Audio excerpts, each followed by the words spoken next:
आंनि YouTube channel mister गामसेयाव नोंथांमोनखौ आं बरायग्रोबाय। आं बे समाव नोंथांमोननो मोनसे भिडिअ लानानै फैदों, जि भिडिअआ जारिमिनजों सोमोन्दो गोनां। आङो गलाघाट जिल्लानि सिङाव थानाय सिसुपानि दखरानि जयगपुर होननाय गामिनि माखासे मुर्ति आं दिन्थिनो नागिरदों नोंथांमोननो।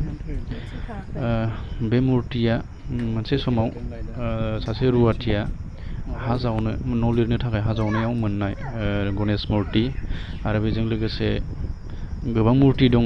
माखासे मुर्तिनि नामखौ आं मख'वा, जेरावनोखि आं भिडिअ नोंथांमोननो बेकग्राउन्डआव भिडिअखौ नुगासिनो दं।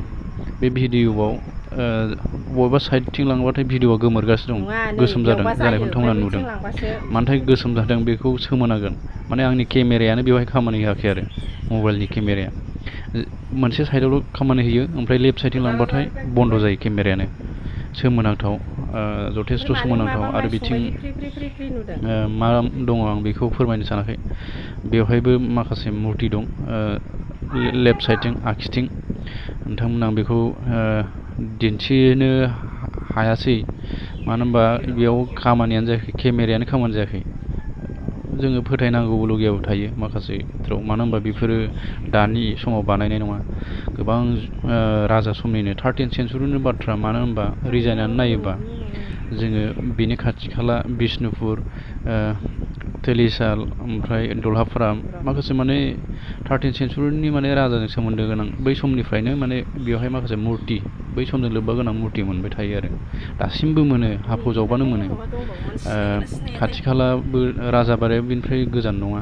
आरो ओरैजाय माखासे माने से किल'मिटारावनो मुर्ति मोननाय आरो मुर्ति हा फुख्रि जावनाय बेफोरबायदि दङ आरो बे जयगपुर गामियाव दङ।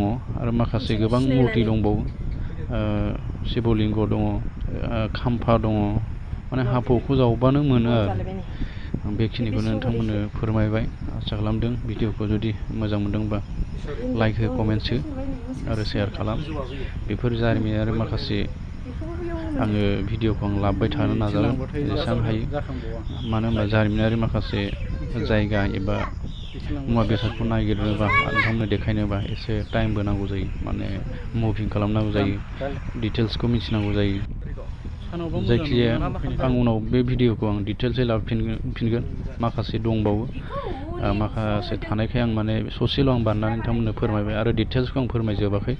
मोजाङै आं फोरमायजोबगोन उननि समाव। आङो मोजाङै आं भिडिअ बानायनानै लाबोगोन, बबेहाय दं, सोरनि न'खराव दं, आं बेखौ गासैबो फोरमायजोबगोन।